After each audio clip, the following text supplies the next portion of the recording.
Okay, Sarah and Katie, take it away. Hello, I'm Katie Woods. And I'm Sarah Townsend. And over here we have Miss Waldman and Ambrose, and today we'll be interviewing them. Okay. But first, are there any comments or questions about last night's performance? Don't be shy. Just us. Or double at once?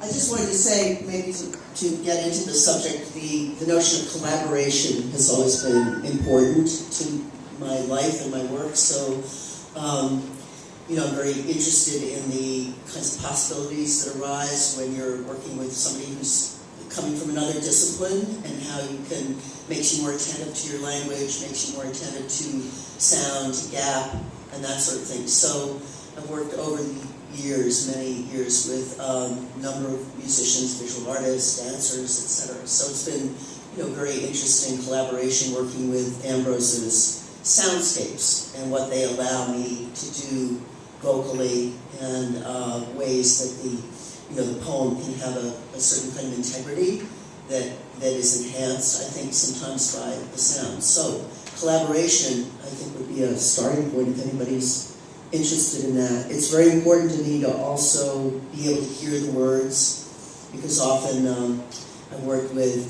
say, a drummer who gets very, very carried away, and that becomes incredibly dominant as a sound, and then the language is often muffled. And I'm sure you all listen to a lot of popular music and all kinds of musics where often the language is not heard.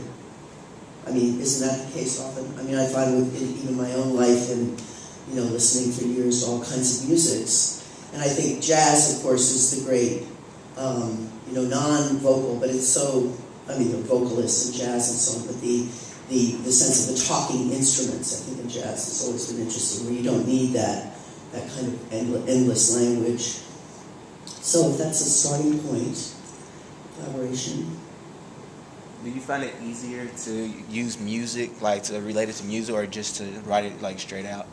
Well, pieces come in different ways. So sometimes piece will come more as sound, and there's the three poeas, which are described in Ezra Pound's ABC of Reading. The logo poea, which is the dance of the intellect, the logos, the word, the logic. Then you have the phanopoeia, which is the imagery, the images cast on the mind's eye, is how he defines it.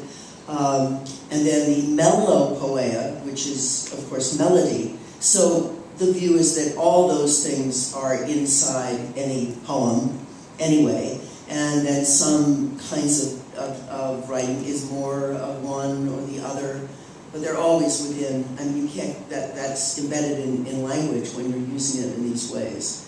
So when a piece is more melopoeic, when it comes to me as a litany or a chant or refrains, then I'm very interested in the music that can also be part of that or accompany that.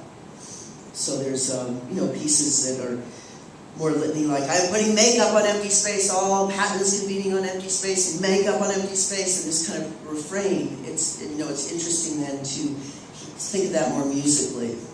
Or the skin, meat, bones, which clearly is almost like scat singing or something. And so those are more musical ideas. I have a piece called Crack in the World, which is a Dementia Mensis poem. That time of the month, women go through. And so it was crack in the world. I see the crack in the world. Endometrium shedding. And so I heard that word sounded in that way. On the page, it's very, very simple.